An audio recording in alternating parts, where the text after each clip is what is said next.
didn't drop the mic. He threw the mic. He's over it. Wow.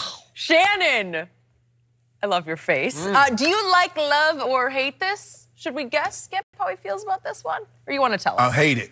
And I'm tired of it, Skip. Shocking. I'm tired of it because it's a lie. You know it's a bald-faced lie. At the beginning of the season, in August, when the odds came out, the team that was picked to win Super Bowl 53 was who, Skip?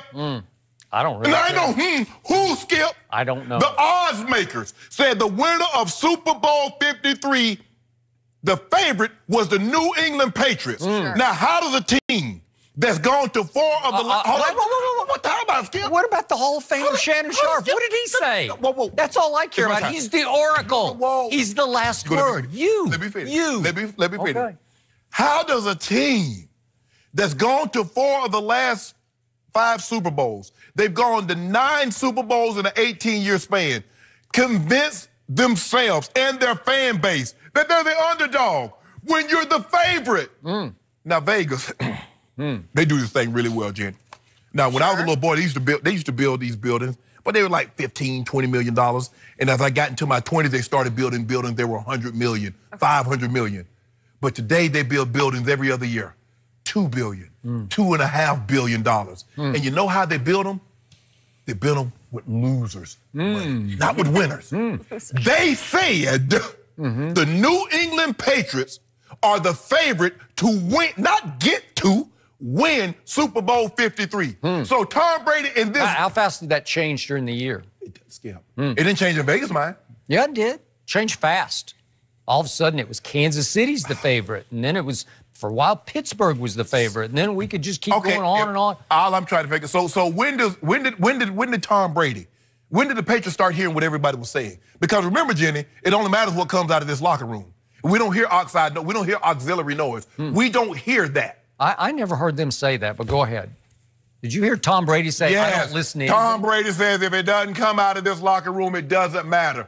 All those naysayers. But somehow he's convinced himself. He's convinced that locker room, their fan base, that somehow they're the underdog. How do you get to be an underdog when you've gone to 4 to 5? But you know what? I'm going to leave it with this right here. I can imagine in 1998 when he's going to his 6 finals in 8 years.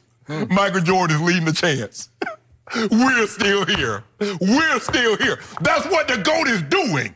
Hold on, no, hold on, Skip. No. You're completely missing No. The GOAT, the man that you said is better than Michael Jordan because he's had more opportunity to come through in the clutch. Correct. Is on a stage when he's gone to 4 of the last 5 Super Bowls, 9 Super Bowls in 18 years. He's leading a chant. We're still here. I can imagine Michael Jordan doing that. I can see it. I could have been sitting on my couch in 1998. I was in the league then. We about to win the second of our championship, Jim. Michael Jordan leading the chant. We're still here.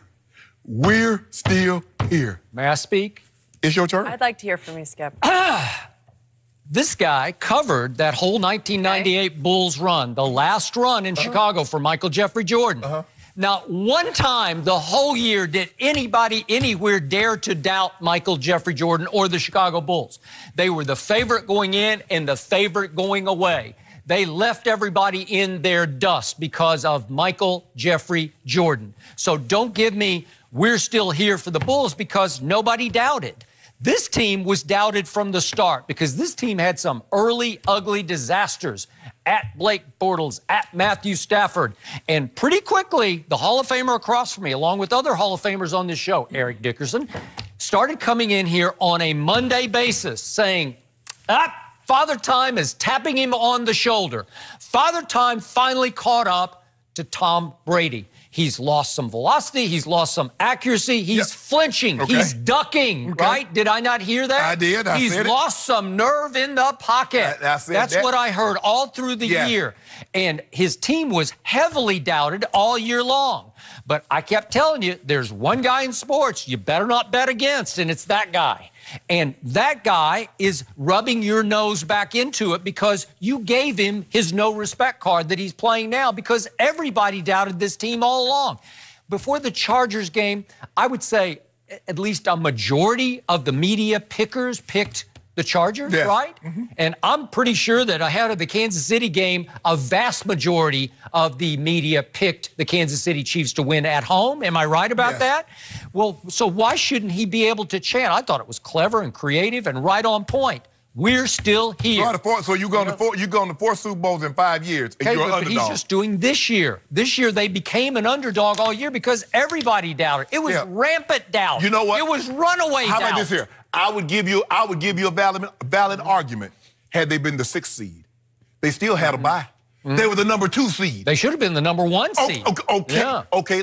But that aside, if they were the 6th seed, they were a wild card, and they had to play wild card weekend, and they started on the road, and they went on the road again, and they went on the road again. Now you can chant, we're still here. They did win on the road in the AFC Championship game, and that was an achievement. You know it, and I know it. You're the number 2 seed, so there's not that vast difference. It's not like they're the 6th. It was 1-6. Okay, and what you're also avoiding is the glaring fact that the world is sick and tired of the New England Patriots. Outside of Patriot Nation, they just don't want to see, especially 12 anymore. Like we're sick. The world is sick of Tom Brady. That'd be corny. Huh? Corny. Okay, he was there. We're excited. Are you excited? What football player says we're excited? That corny one. Says, okay, he's corny, he's lame, he's nerdy, he's all of the above. I get it. Yes.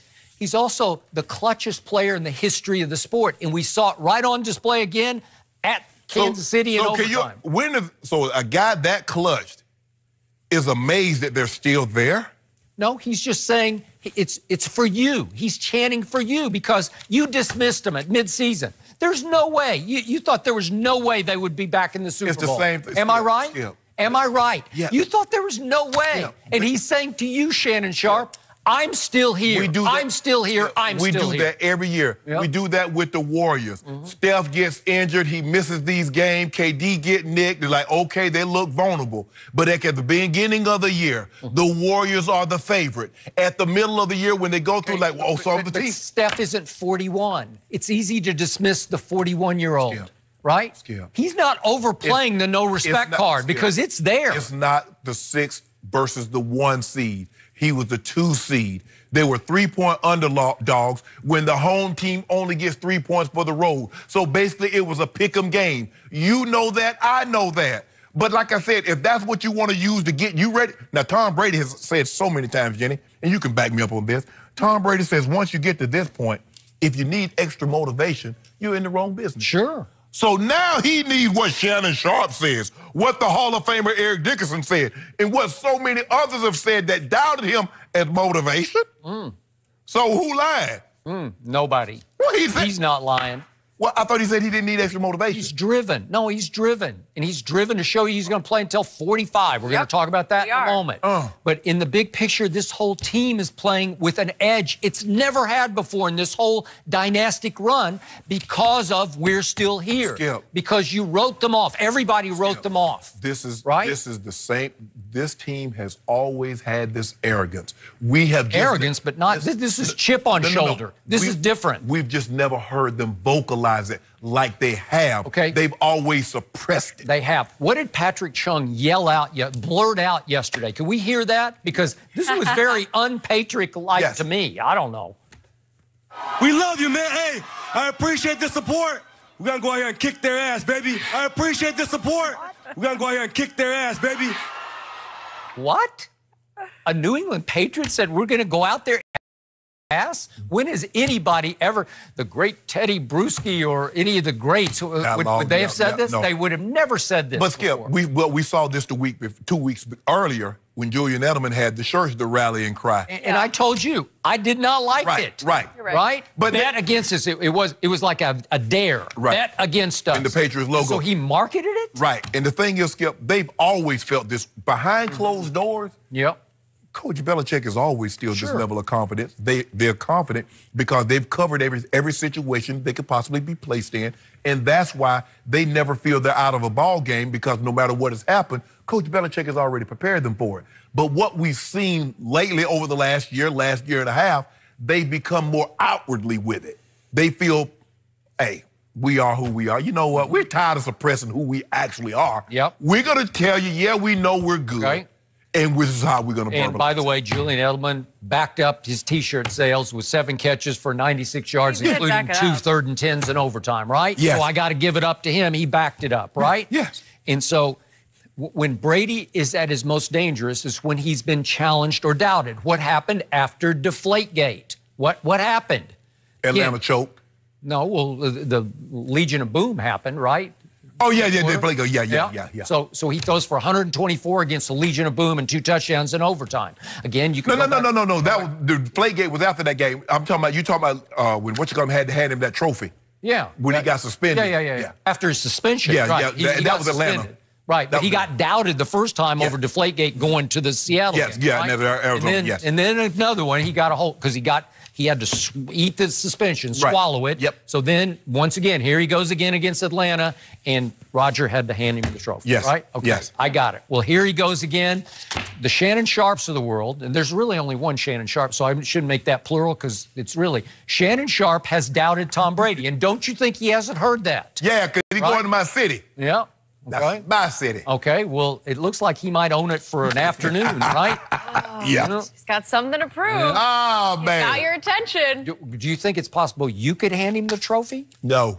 Why not? Because I'm going to be unavailable at that time. I'm going to be busy. I'm working. You're Atlanta's own. No, I'm going to be working. I'll be working on my debate because I know, I need to put extra time in because I know Monday we're going to be coming back and we're going to talk a lot, so I'll be going over my notes. It's going over. Good. He's going to have a lot to prepare for. A lot of notes. Guys, Anthony Davis.